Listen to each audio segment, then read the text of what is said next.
my heart without fail, captures every detail. I don't miss a thing. Not the blue in your eyes, the gold in your hair, the sound of your sigh. It's like I'm still there. It feels like you're here when I'm remembering. I don't miss a thing.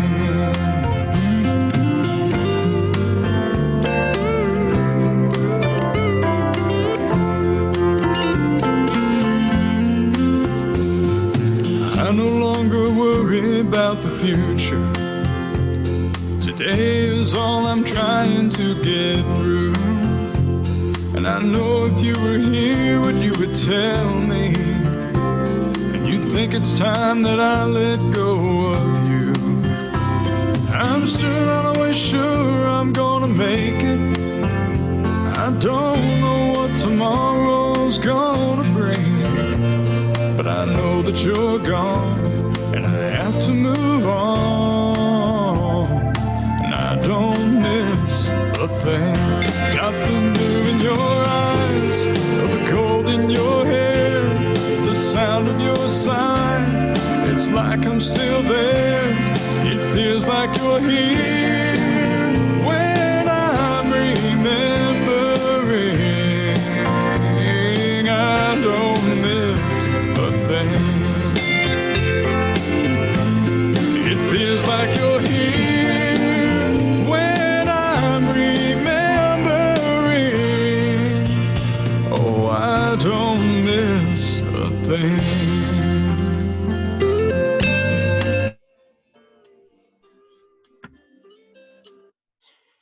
All right, all right. Took me just a minute to get that all together, but hello again, all of my friends, all the viewers that we have on the show right now. So we are two pastors and a guest, and we're meeting again. It's a wonderful, wonderful day today. It was super gorgeous outside, and we are doing the COVID kind of protected thing. So we're all working from home. So instead of being in the studio, so we have a Zoom meeting going on right now. So we got some friends that are joining us for our show today. This is welcoming everybody to our fourth show of two pastors and a guest. And we, my guest that we have with us is we have Serena Lynn. She's a hospital surgical technician, amazing. It's on the front lines, doing amazing work. And then we have Amy Speropolos, TV news personality, doesn't even need an introduction. Amazing, amazing, amazing woman.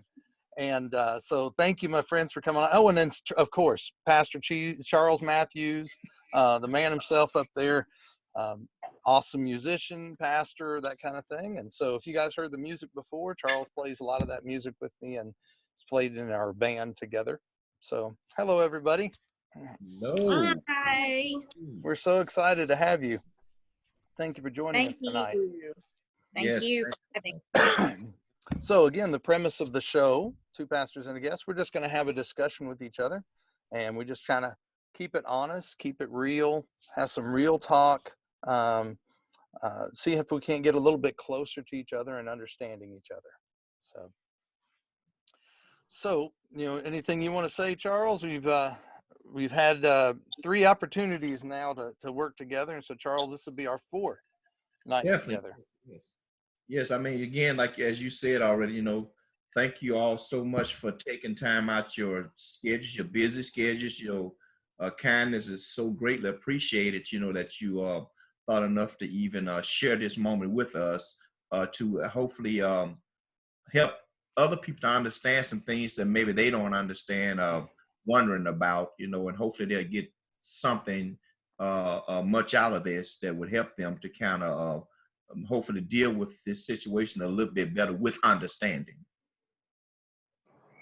Good Absolutely. Deal. Good deal. So we're going to talk just a little bit to pick up when we left off the last couple of nights. So right now with the nation being what it is and all the virus thing going around, it's hard not to talk about the COVID thing again. But I think we need to talk about it from a little bit different point of view than we spoke before. So we have a couple different points of view on our show with us tonight. And so Serena, obviously, with on the front lines, doing something so amazing. We want to thank you. Thank you so much, Serena, and all the staff and everybody who are nurses and doctors and all the medical staff that they're out there literally trying to put their lives on almost on risk to help others. And I imagine it's got to be the most stressful thing in the world to deal with. What do you think about that, Serena? Yeah, for myself personally, I actually have been volunteering in place of a lot of my coworkers because I live by myself and I'm 21, so I'm young, healthy by on my own. But a lot of my older coworkers, they're afraid of catching it, or they're afraid of passing it on to like an infant in their family, or even if they're taking care of like a grandparent or their older parents. I've noticed that's a real big concern and fear. Some of them are staying in like call rooms instead of going home, or they're basically sectioning off like parts of their house that's just for them, and then the other side's for their family. You mean when they come home, they've had to split their home, so there'd be their side, which in case they have an infection that they brought home. Yes. And then, excuse me, don't worry, I don't have the COVID. But yeah, so like, wow. For instance, if they have a garage, they have kind of a plan with their family is their family comes through the front door, but whenever they get home, they'll always come in through the garage door. They'll take off their clothes in the garage, put it instantly like in a bag, and then instantly in the wash, and then they'll go instantly take a shower.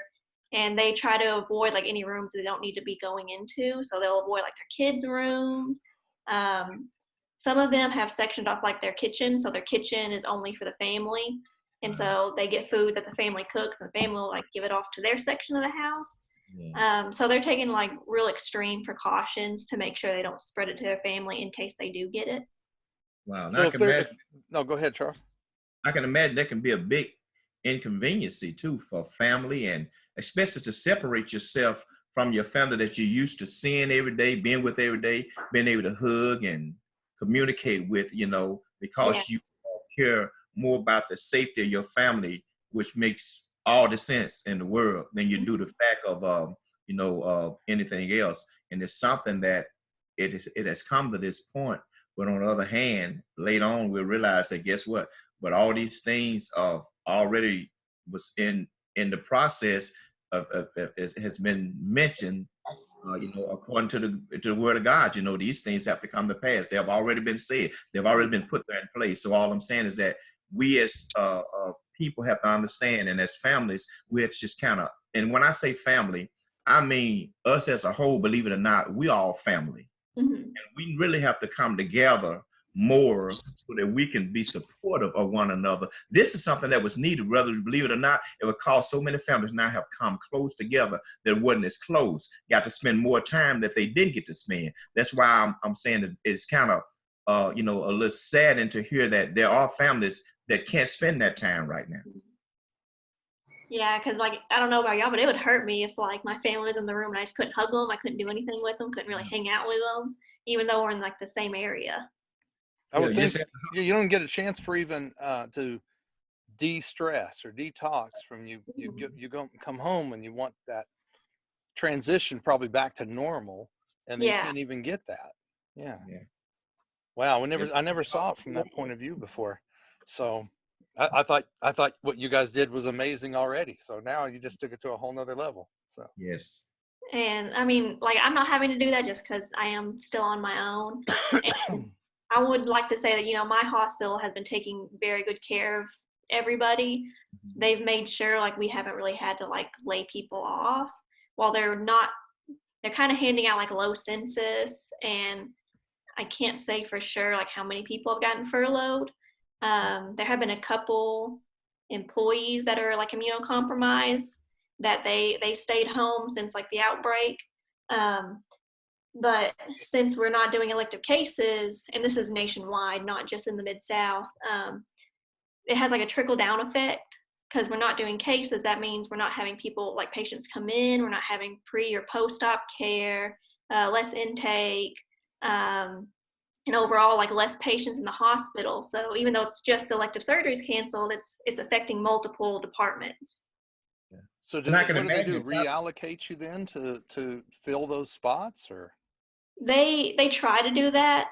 They'll try to like float people around, even if it's not like you hear about nurses going to labor pool, but they're actually pulling like technologists like myself, who's normally only in surgery.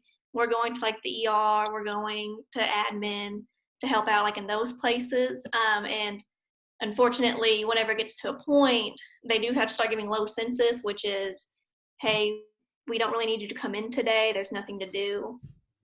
So they have started handing out that just because we don't have like anything to do. We're running out of things to allocate people to. Wow. So you mentioned you're on furlough right now. Is that right? Well, I haven't gone in until since April 9th. I'm not furloughed myself. I'm just getting a lot of low census. Oh, I see. I see. Mhm. I see. Oh, who did I we can lose? We imagine. lost, did we lose somebody?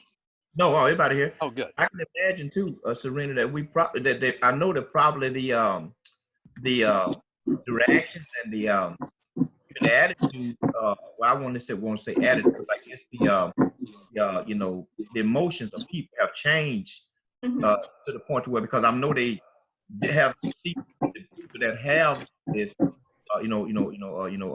this COVID, they're having the concern and consideration for them because they're taking care of them. I can imagine too, it becomes really real personal, especially being like you say that they got to separate themselves from the families at home, but then at the hospital, they kind of have to kind of semi do that also to a Yeah. degree.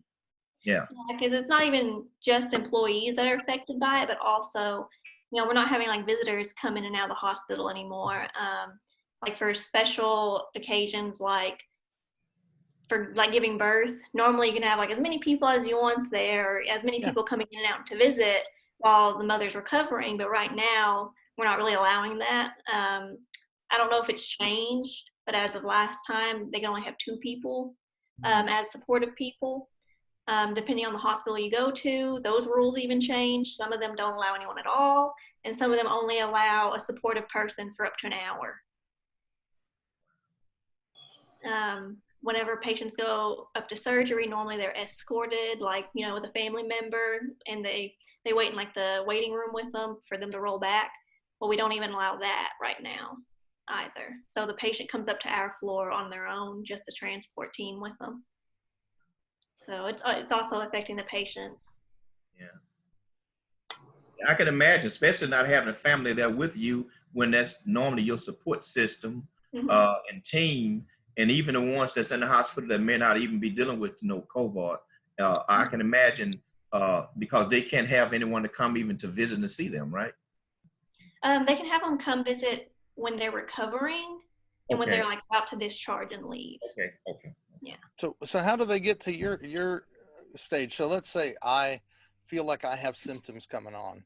Mhm. At what point am I going to end up having to go to the hospital? Wouldn't I go see my doctor first? And What they recommend right now is for you, if you're having symptoms, to call your doctor, like primary care doctor or like a local urgent health, and they'll be able to tell you more of like what you need to do.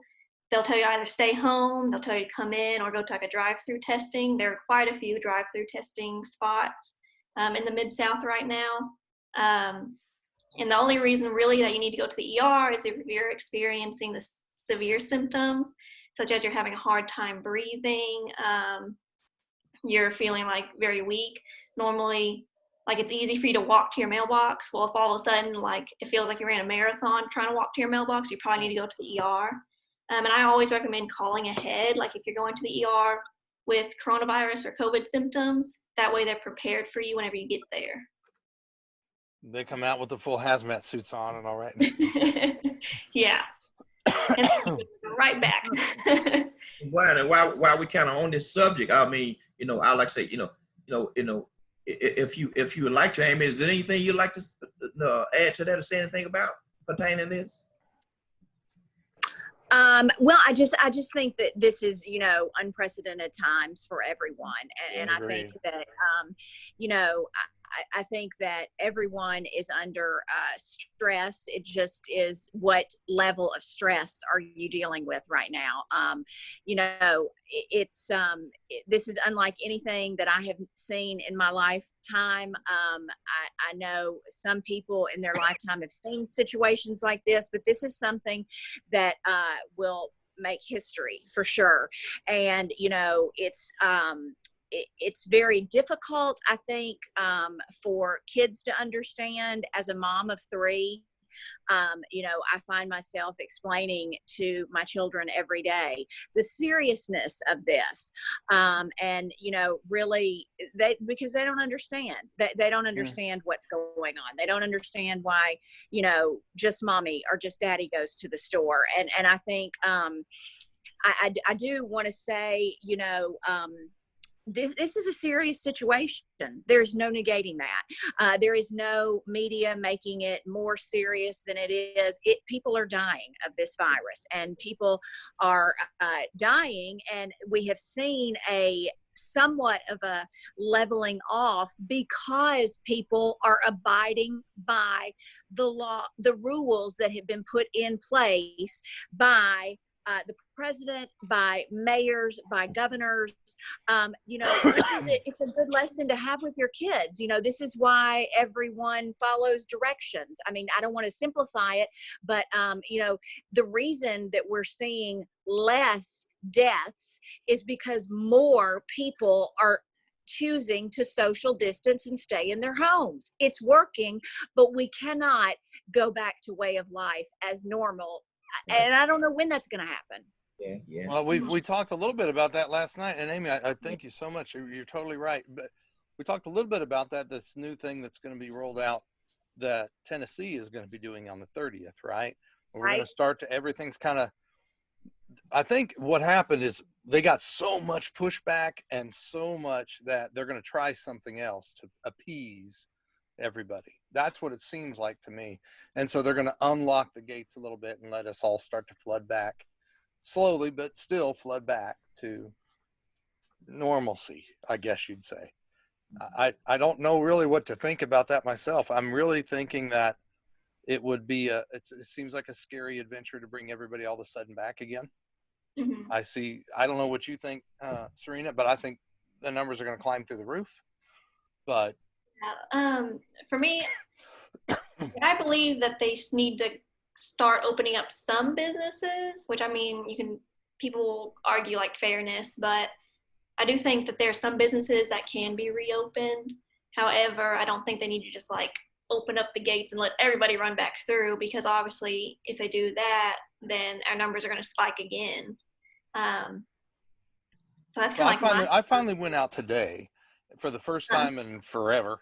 I finally went out today, and so I had to go run over by Target. I had to run over and pick up a part because my air conditioner went out, and then I had to go pick up. I picked up some tacos at Taco Bell, and first time I've really been out. In that whole circus, not one person was wearing a mask. Period. The 6 feet distance thing was more of a novelty. It wasn't really being done. It was by Taco Bell, like they have the little plastic screen up, but I just see that everybody's kind of relaxed now with all of that. And I'm just curious how bad that's going to hit us, you know, because I'm still a little petrified, right? So, I mean, I don't want to get it, so I'm going to try not to go out much. So, yeah. And if they're that relaxed now, you know, and they haven't opened it back up yet, you can probably kind of imagine if they do open it back up, you know, that they really probably deter back from the rules of even the mask. Right. Most people aren't wearing them now. I was petrified. I'm going to be honest. I went in a grocery store 3 days ago, and I will not name the name of the store, but I will tell you that it was alarming to me, the number of moms and dads and caregivers that were in there with their whole family. And none of the children were wearing masks. None of the adults were wearing masks, and they were running all over the store. And that is exactly why some stores have had to limit the number of people that are coming in. In fact, one well-known store said 1 buggy, 1 person. And I see some of those stores really enforcing that with security guards and things like that. This particular one was not, and it was just alarming to me, because that's exactly what I was thinking. You know, if they're not doing it now, when I mean, that's you gotta follow the rules. Come on, you know. Yes. You know, even Amy, what you saying that, I was telling Brian, we was talking about this for a few days pertaining, other subjects pertaining this. And even I tell people, especially for us that, you know, that believe in God and believe in the Bible, even the Bible tells us that we should obey the laws of the land. Right, right. So what is the problem? Especially people that say they know God, they love God, and a lot of those people aren't wearing masks. You know, they're not wearing gloves, but yet they expect for God to keep them safe when you're not even, because they said that if you disobey the laws of the land, then you're disobeying him. Mm-hmm. So with that being said, what happens, you know, when they open back up and we got to deal with these type of people even more? Yeah. Because it's already bad enough, but just imagine if they do that, just imagine how many lives can be lost. Yeah. And I did want to mention, like, while we were kind of on the topic of everyone wearing like masks and gloves, the last time that I went to a store, I don't know if y'all have noticed, like, in the parking lot, like, people are just throwing these gloves or these like masks down. And even though, you know, there's a pandemic going on, that doesn't mean just throw your stuff down. Like, they have trash cans, you know, in the parking lots. And Be a grown what up. all people aren't understanding is people will wear gloves, they'll handle all this stuff, they'll handle their buggy, and they'll handle their groceries, handle their cars, handle their phone when they're digging in through their purse to get money and stuff. Well, that's cross-contaminating everything, and that ruins what the gloves were there for in the first place. Healthcare professionals, you know, we change gloves every time we go into a room, and then we wash our hands. Well, people aren't even washing their hands after they wear these gloves, and so that's like defeating the entire purpose of wearing gloves. So let's see if I can put that in logical terms for the rest of the audience here.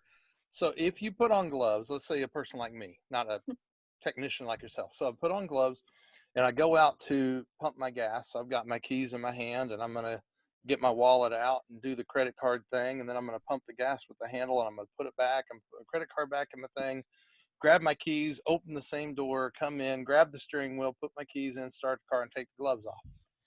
Yeah, so everything that you've touched from the moment you got out with the gloves on is now inside your car, on your steering wheel, all that stuff. So the gloves didn't help me in that case. Yeah, the gloves didn't do anything. Gotcha. Thank you for setting me straight. I always wondered because I see that and people kind of having gloves, but they're going through the purse and they're doing everything with them. Yeah, so, and another example you can use is whenever you're cooking, like whenever you have, say, raw chicken and vegetables, you're not supposed to like mix your raw chicken over with your vegetables. You're not supposed to touch the chicken and then the vegetables and then your, you know, countertop and stuff. It's the same concept, but just with gloves and these germs. So in other words, then there's a system that you really kind of have to kind of go by and take that possibly help a little bit more. Just like, for example, with me, you know, I keep the little bottles of sanitizer and stuff, you know, with me and everything. And what I do is most of the stuff, especially that's non-perishable that I can wipe off, American stuff, I'll wipe it off before I touch it, and then touch it. And I would want to believe that could possibly be helping to kind of not eliminate it, but kind of help cuts down on it a little bit more because of the precautions. Like whenever I go to the store, like I wear my mask, but I don't wear gloves because it's actually, studies have shown that when people wear gloves, they tend to be less hygienic than if they weren't wearing gloves. So what I do is I gather my groceries. Whenever I get out to my car, I hand sanitize, I wipe down my groceries, and then I put them in, and I hand sanitize again. And like, I haven't gotten sick from like going out. I haven't, you know, touched, like, the only reason you need to be wearing gloves is if it's like grossly contaminated. And if it is grossly contaminated, then you don't really want to buy it anyway. And so the most important thing is mostly then is the mask. Mm-hmm. So, Yeah, in all honesty, yes. I mean, both of them can kind of, if you use them proper, the proper way of disposing of them and other stuff. But other than that, really the main thing is the mask. Yes. What happened to Brian? He didn't clicked out on us here. Oh, there you go. All right. Sorry about that. That's all right. I'm over here just choking on I guess allergies is what I've got right now. So And I kind of figured that, so I'm kind of trying to, roll it along for us. So sorry about that, guys, everybody. I did want to kind of dive back into the stress side of things a little bit, because that was an eye-opener for me when I just talked to you, Amy, for a few minutes, and Serena, about how your stress levels have had to grow, and having to deal with people at home and kids and, all that stuff that normally you'd went to work and you had that disconnect, and now you're 24/7 with your spouse or your kids or your whatever. So Amy, since I apparently can't talk much tonight, can you start us in on that? Sure. I first of all, school teachers, school educators, faculty and staff need, in my opinion, to be up on the scale when it comes to the highest paid, because I'm telling you, and I know that I am not alone in saying that we parents are learning just how crucial teachers, faculty, and staff, what a crucial role they play in our kids' lives. Because now, the kids are at home learning from mom and dad, who in a lot of cases are at home working, so they cannot entertain the kids. And my kids are a little bit older. I mean, they don't need entertaining so much as someone to police them and make sure that they're not on all these social media sites. Because Brian, I'm sure your organization has reported, I mean, there's been an uptick in predators out there talking to kids because they have a lot of time on their hands. And so, mom and dad and caregivers and older siblings are turning into police officers in their own homes and having to, really use caution with what their children are accessing on YouTube, on social media, TikTok, Musically. I mean, there's a whole host of sites that my 11-year-old educated me on the other day that I had absolutely no clue about. So, it not only is that a real concern, but, having something for them to do that actually moves the cells in their brain. I mean, I know I'm not technically saying that correctly, but you got to have something that, I mean, I learned the first year my kids were in school of this whole summertime slip. It's a real deal. And, now we're not just going to have the possibility of a summertime slip. I mean, we got out of school, a month, 2 months ago in some cases. So there's a lot of seniors not able to graduate. So, you're talking about that emotional aspect of it as well. And kids not being able to return to the classrooms and not having that interaction with their peers and things like that. So this is I think it's a stressful time for a lot of folks, and certainly one that can turn into a lot of teaching moments for your children. So it's been, it's like uncharted territory. Sometimes I feel like I'm, the captain of a ship and I'm in some sort of a snowstorm and I'm blindfolded, I mean, I felt like that anyway before this, but now I really feel like that, I understand. Well, Amy, hold on just 1 second. We'll be right back to that. We got to take a quick commercial break. And we got with us, and apparently my sinus thing is not going to quit. Well, we got an awesome lady with us tonight. So Laura Lee Falasca, she's with the Generosity with the Generosity Network. And please go ahead, take it away, Laura Lee. Great. Well, Brian, first off, thank you for allowing me to be on with y'all this evening. I am in the process right now of switching hats. But the Generosity Network is here, what I'm to talk to y'all about this evening. The Generosity Network is a locally owned referral network that has 8 chapters here in the Mid-South area. What's not unique about them is they do offer 1 seat per profession in each of the chapters. and they do meet weekly. But what is unique about them is that they are membership run, and the majority of them are local small business owners.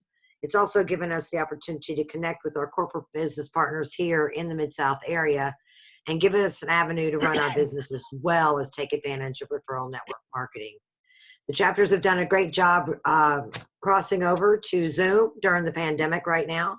Typically, we do meet in person, and building relationships is what we are based upon. Each of our chapters has a nonprofit seat.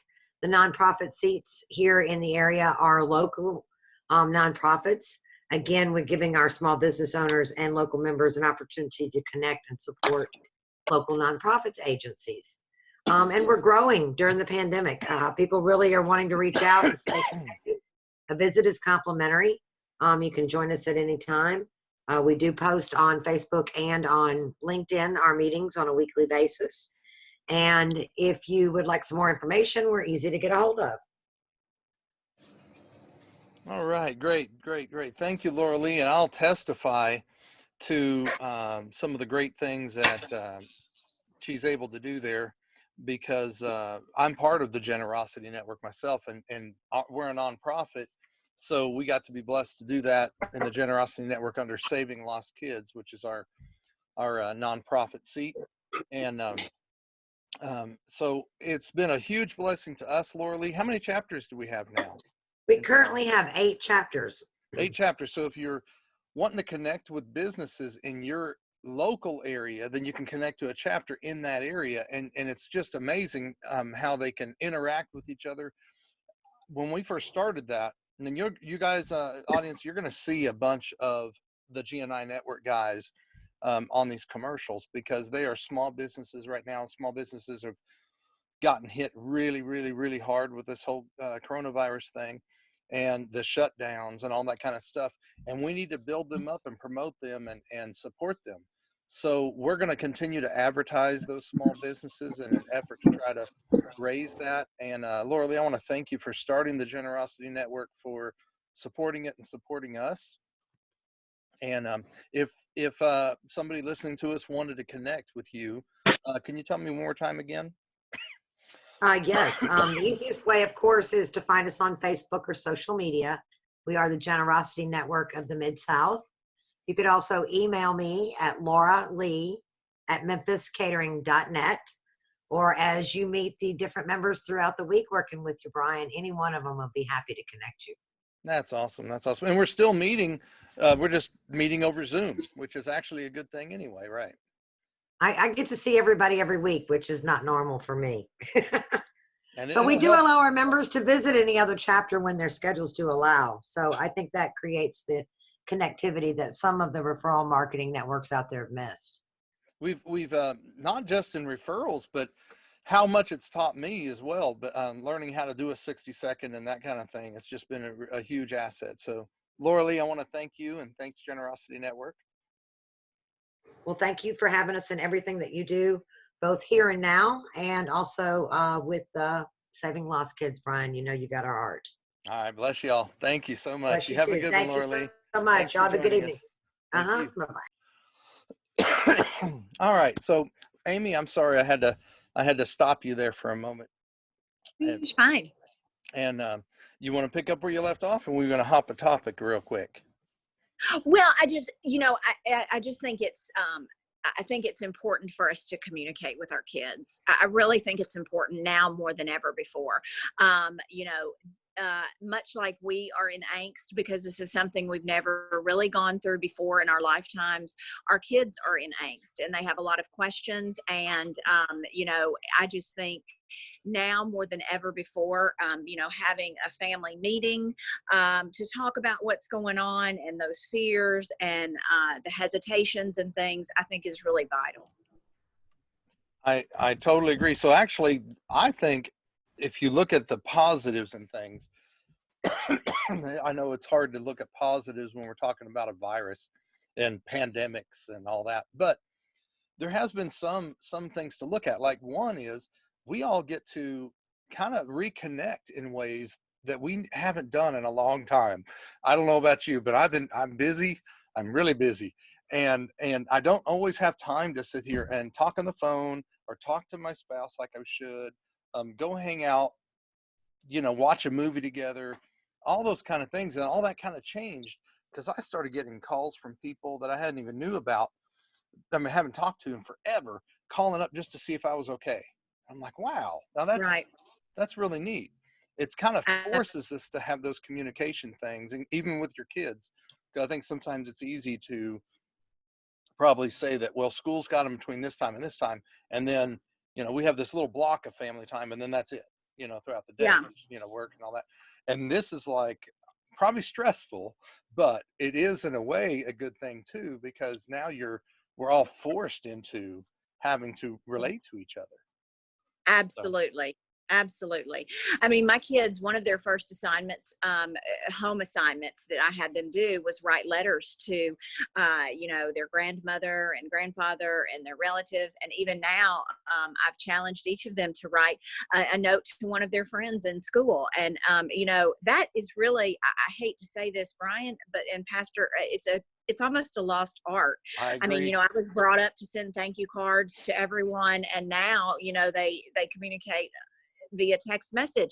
So, I agree with what you're saying. I mean, my children and I are talking more, my husband and I are talking more, and just spending quality time together because that's what we have to do. And I guess, but it is a little stressful, right? Yes, it is a little stressful. And I guess Amy was saying that is really, it's sad that it had to come to this point to where this brought it together, but it's really a great thing when it comes to what it have caused us to have to do when it comes to family and spending time and teaching your children. Because at school, they, a lot of times you don't get a lot of time when they're at school, and then they come home, they have a few hours, and then they're probably going to bed.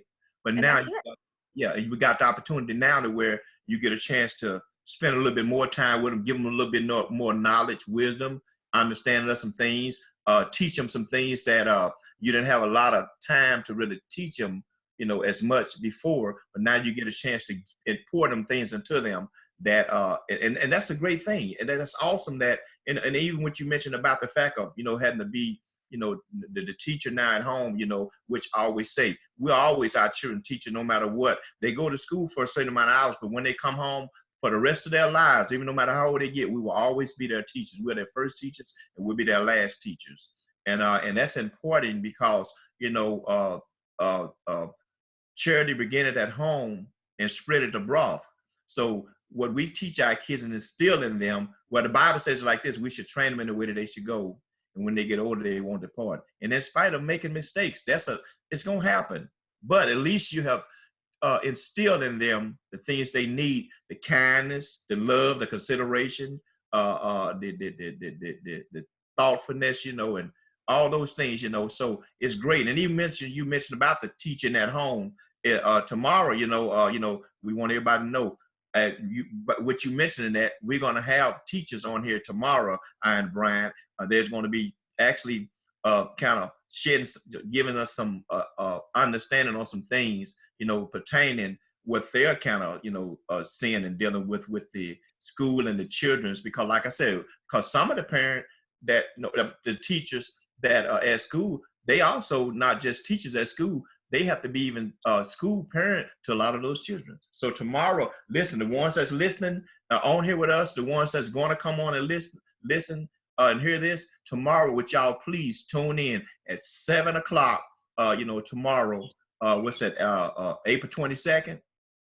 Am I right? And listen, because it's going to be an awesome subject that Pastor Brian Callies and I, and our guests are going to be talking about and discussing. I just wanted to lay that out there. But Amy, thank you, because that is really important. And you have shared some light on a lot of things that when you stop what you said, it makes you really think as a parent, wow. And hopefully it makes some of the other parents think, are we doing this? We really taking time to really do this? Because it's important. Let's instill why we got that opportunity. Amen. Amen.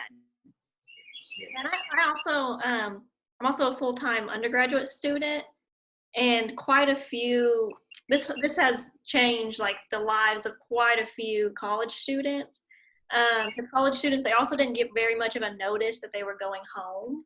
Mhm. And so say if I was a student, say in Florida, Yeah. well, all of a sudden these students that go to school in Florida but are from, Tennessee or Arkansas, they had maybe a day's notice in some cases that they were having to go back home because they wouldn't let students stay in the dorm rooms anymore. And so I am very proud of the University of Memphis because they have been doing wonderful things for the students. They adopted a policy of credit or no credit instead of the standardized letter grade.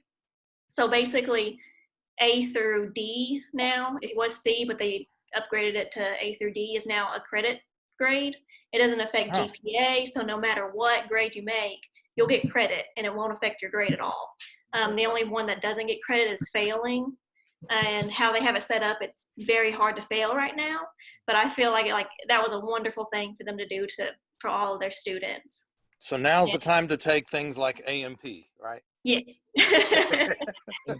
And also, everything converted to online. And I can only speak for the University of Memphis, but they converted all the summer courses online as well. But as of right now, we do have the fall semester scheduled as normal. Yeah. Oh, wow. It's scheduled. Okay. Yeah. Oh, yeah. The question, Serena, I have for you. Do you know how did they handle that? Like I said, especially if it was being last minute. And like you said, some of the students was like way away from home. And we know right now, a lot of jobs are off. So the financial situation is a big stress on a lot of people that they have right now. So how did they handle that about that the student have to still kind of get their way home, or the ones that couldn't go home? Do you know if any did get to go home? There were some cases of students where they actually got to stay in the dorms, but it's like maybe 1 or 2 students per level of dorm. There was a very small amount, and they also sent out refunds to all the students because everything converted to online, and online classes cheaper than on campus classes. So they refunded the cost of the excess cost of on-campus versus online classes. Well, that's wonderful. And I do believe they also refunded parking fees for the remainder of the semester. Basically all the amenities that we can no longer use, they refunded. And that's good because although it was a big inconvenience for all of them and for everyone, for all of us, the fact of the matter with them, that was a good thing because maybe the ones that maybe their family or a parent maybe struggling that was one of the ones that got laid off from their jobs and stuff like that, that the refunds could possibly, if they need to get home, help them to get home. Yeah, and for the summer, how they converted everything to online, like I said, they also are waiving the online fee for the entire summer as well. Because normally per credit hour, I think they charge, it's either $50 or $100 per credit hour online extra. They now waived that, so students won't pay that this semester either to take classes. So I'm really proud of University of Memphis for doing all this. Let me ask you I'll ask all three of you. How are you dealing with the stress? I mean, you have stress from staying home. You got stress from worried about getting sick. You got stress from work things you got to do now, dealing with other people. How are you guys dealing with stress yourselves? Mr. Charles sees me run the neighborhood every day. I still try to exercise, staying distances away from people and not getting, their yards and stuff. Yeah. But I haven't had troubles staying away from people when I'm running the neighborhood. Yeah. So I try to exercise. That helps. Being outside still is okay to do as long as you keep your distance, right? So yeah. And it's probably good and healthy anyway to be out and get some sunshine on you. They say something about the sun, right? Vitamin D, isn't it? I have something about that, but I haven't looked into it to see how well researched and studied it is. I've only seen I think one article headline about it, and I didn't read it. Well, I think it's pretty healthy in one sense. When I get tired of dealing with my wife, I'm just joking, then I can go run outside and not have to deal with her. No. Yeah. No, she just heard me say that she'd kill me. So, Amy, I'll let you go next. When I am exercising and I'm journaling, I'm doing a lot of prayer and meditation. My prayer and meditation life has increased drastically. Wow. And Wow. yeah, it really Great. has. Yeah, it really has. So, I'm really using this time to sort of reset, and I'm encouraging my kids to do the same thing. I remember I first started journaling several years ago, and I kind of thought it was foolish, but a very good friend of mine said, I think it's best for you to start doing this, and I didn't think I had anything to say, and several mini notebooks later, Wow. I'm pretty sure that it really helps. It really does. And so, I really, that has really helped me a lot. I'm talking to Jesus a whole lot more now. All right. Wonderful. How about you, Charles? Man, How that's you all. dealing with the stress? Man, with me, it's like Amy said, because I, as you know, I really do, and I have a lot of faith, in God and keeping me, strengthening me and my family. So I've had the opportunity also to spend even more time with him, learning more about him, learning more about myself, so that I can even know how to even react to people once we get a chance to come back together, and even be more patient with them, more kinder with them. In other words, I've got a chance to check myself, and that's important. That's what's important. I got a chance to look at the man in the mirror and change my ways. Because sometimes we want people ways to change, but we're not changing ours, and we want to make them all the problem. We don't realize a lot of times we be more the problem than anybody, but we won't see ourselves. So God have allowed me to see myself in so many other ways that where I thought I had it together and was doing great, and God have allowed me to see that, guess what? You got so much more further to go with getting yourself together. And that was old saying that says, at this point now, I'm so busy minding my own business till it's easy for me to leave yours alone. Wow. Well, let me do a quick synopsis of what we've learned in the last few episodes. We've had a couple pastors, we've had a couple amazing guests that have given us some really good insight on this from a godly point of view. If I can speak from a godly point of view, what we've came up with and what I believe is that God has a plan, that he knows about things that are going to happen before they happen. So this is not, I'll say it's part of his plan. It's not like he planned and wanted this to happen, but he knew it was going to happen. And so by putting your trust in him, he has you covered. He has you already.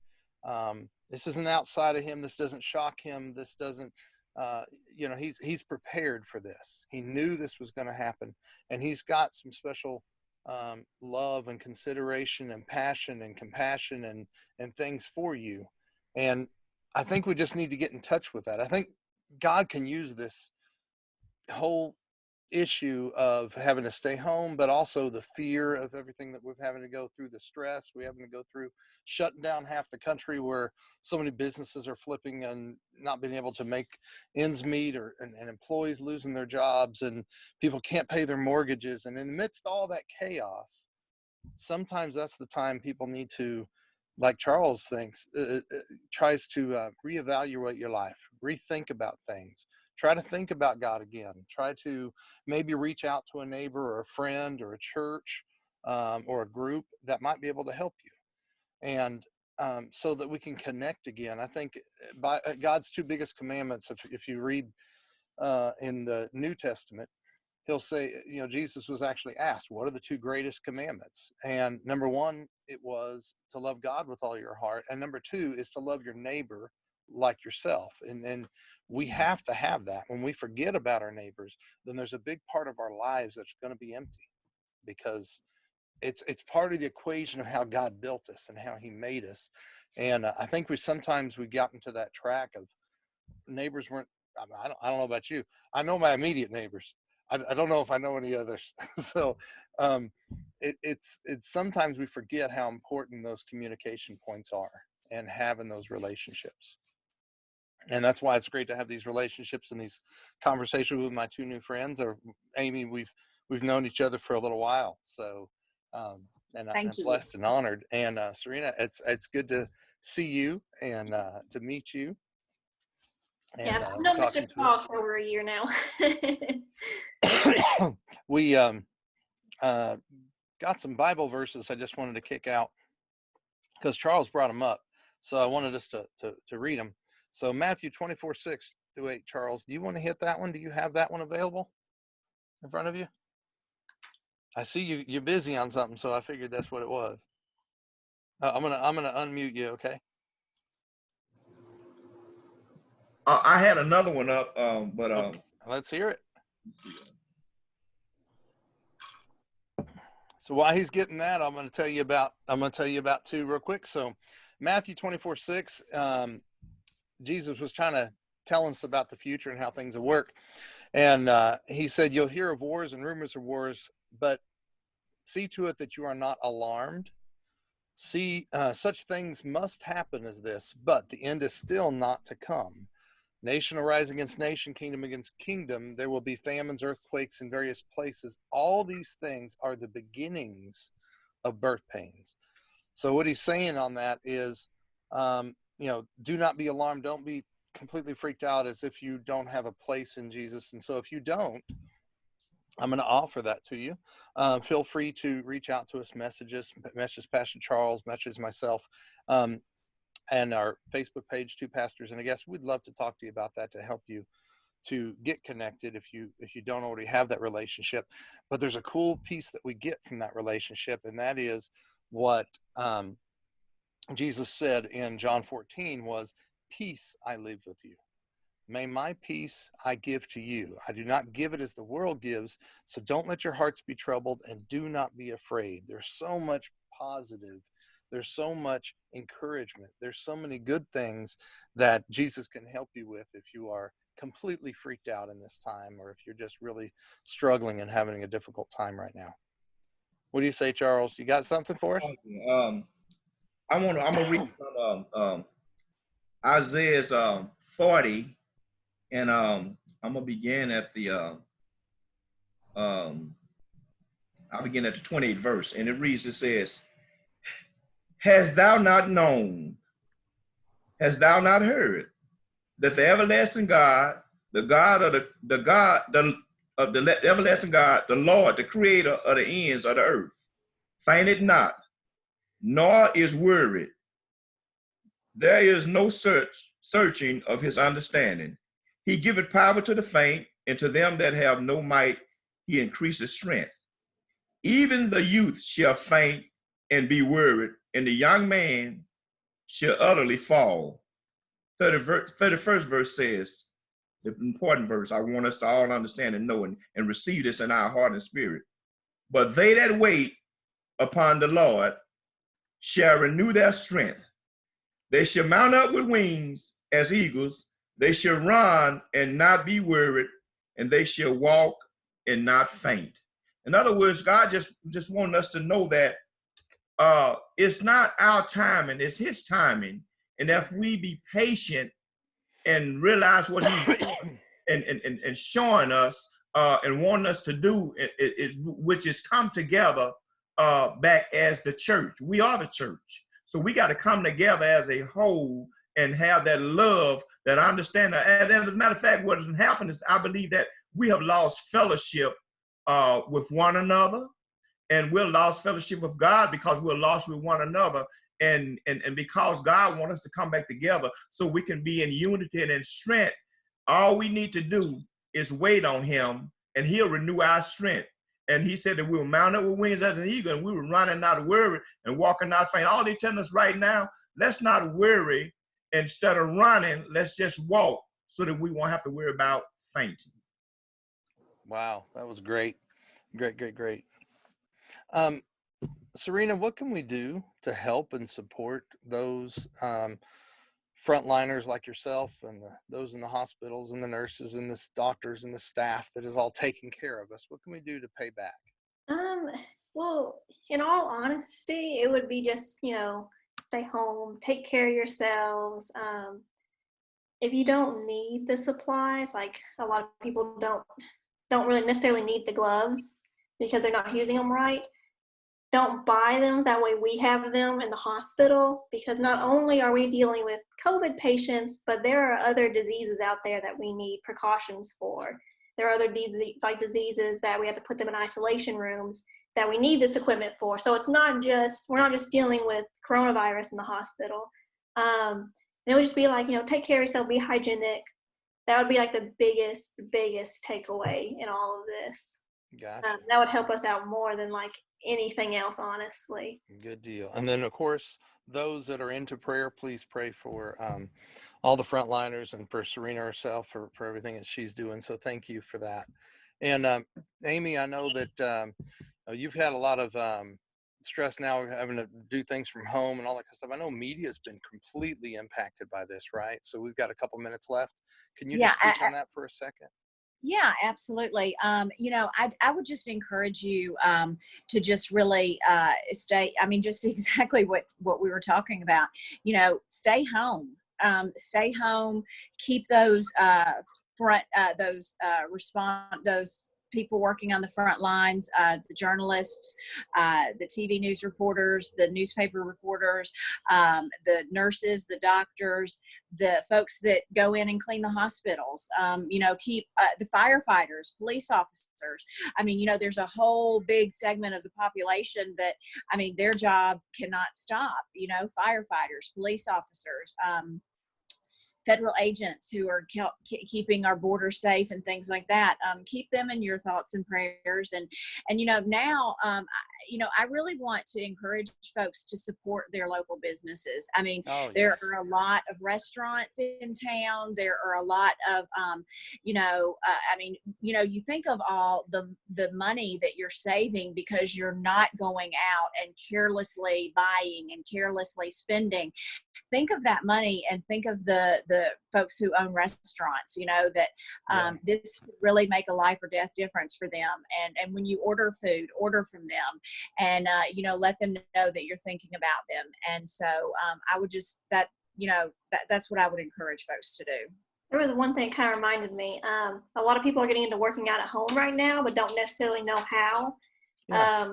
What I ended up doing was I had a friend who had just started up a gym, and he's a personal trainer, and I ordered a training, like my own little personalized at-home program from him. And so I highly recommend like reaching out to a personal trainer if you don't know, if you want to get into exercising, but you don't know how, and you have spare time right now to start building that habit. Like for sure, like reach out to a personal trainer and ask about them writing you a program for at home, because they will work with whatever you got. Wow. That's another like local business that you're supporting as well. That's wonderful. Well, Amy, thank you so much for joining us, my friend. It's great to see you again. And just can't wait till we get to see each other again and give each other a hug. Absolutely. And Serena, thank you so much for joining us today. Thank you for all that you do and for just going out there and just, it's amazing. You're a hero. And Charles, what can I say about you, buddy? God be glory. And also I'd like to say, bro, listen, as you said earlier, you said there was people calling you to check on you that you hadn't even heard from in a while. So with that being said, I'd like to encourage everybody out there to call and check on somebody that you haven't checked on. Even some of the ones you have checked on, call and check on them, because watch this, everybody's not all right. Everybody doesn't have even the faith that some of us have, knowing that the good Lord is taking care of us. So guess what? Help encourage them so that they can have more faith, reasons to want to have more faith or develop more faith. And I appreciate you, Brian. I always tell folks, that's Brian and I are really close, and we always say that's my brother from another mother with the same father. Mm-hmm. And so, like I said, and I thank God for him. So, like I say, and thank you for even bringing that up, because I want everybody to really check on somebody for real. Help somebody. Somebody need more help than you even realize. Just because you look at people and they may have been a little bit up, guess what? They may need a piece of bread. They may need just a kind word, just just some love shown some kind of way. And this is an action thing. And then now's the time to really demonstrate it for real. Yep, I agree with you. Well, bless you all. Thank you so much. Yeah. Thank you. Hey. A thing, nothing new in your eyes, of the cold in your hair, the sound of your sigh. It's like I'm still there. It feels like you're here.